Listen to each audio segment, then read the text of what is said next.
In the 1980s, when fanzines began, football was challenged, let's call it that, by a lot of racism, sexism, homophobia. They were very visible and noticeable within football grounds in this period. Many fans certainly didn't agree with that kind of political viewpoint, find it quite abhorrent.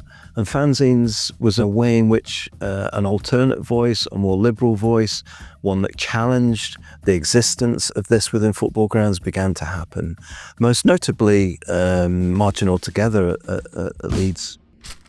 We founded the organisation through a group of Leeds fans coming together naturally who were concerned about particularly the far-right agitators who were around Ellen Road at the time. It was a very common experience at every match day that you got off the football bus and waiting for you would be a group of far-right newspaper sellers. There was also a significant problem of racist chanting at some Leeds games, and I wouldn't be suggesting that the far right were causing those, because racism was a reality in society and in around football, but they were certainly making it worse. So we came together and felt we should do something. There was a very strong tie between the fanzine culture and that movement to make a difference and change. You get the fans' voice heard in political domains. So there was a kind of maybe an unwritten rule about, that this was about making a difference as well, and changing some of the governance and regulation of football. I think football can be a really special place to bring community together, and is actually a really fantastic space where you can stand up for what you believe in. There was a lot of sentiment that Sunday League football in particular was very aggressive, quite conservative, right-wing. And so the zine culture then was a lot about sharing the political beliefs of Republica. We felt a fanzine would be a regular way of campaigning against racism at the ground. It just felt like there's clearly a need for there to be wider representation in sports journalism, and to represent the women and marginalised communities that are active in that space and part of the culture.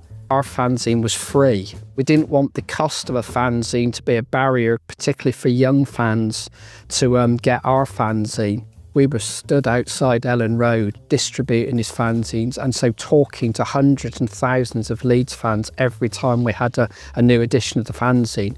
We had a minority of people who were aggressive to us, but the vast majority came and thanked us for doing this. Even if you don't agree with it, it paints a more full picture of, actually what's going on in culture, so that, any privileges or blind spots that we have, we can kind of overcome that or recognise that we have them and learn something new.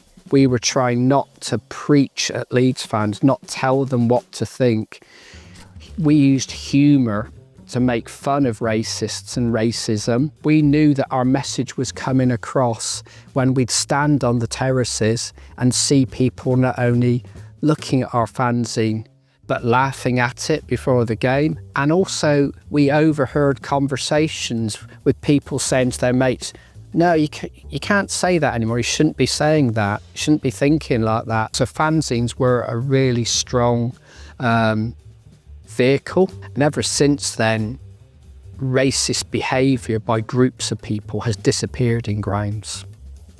We start to see the emergence of some fanzines that are dedicated to women's football and women's fandom, but they were few and far between. And it's not really until we get into sort of the 2000s that women's voice begins to be heard in both mainstream media, but also in fan media as well. Prior to joining Republica, I didn't really see football as a space for me, or see myself represented in those stories. I'd watch football coverage or listen to the radio and realise that there were no people of colour there and no women at all. So I wanted to create a safe space where women and marginalised communities could be unapologetic about liking football. We try and explore, stories and issues that might not be heard elsewhere. So we've spoken about the gender pay gap, we've spoken about homophobia, we've spoken about racism. There's so many things. So when you can see that shift and change, and you being really part of that change, that's fantastic.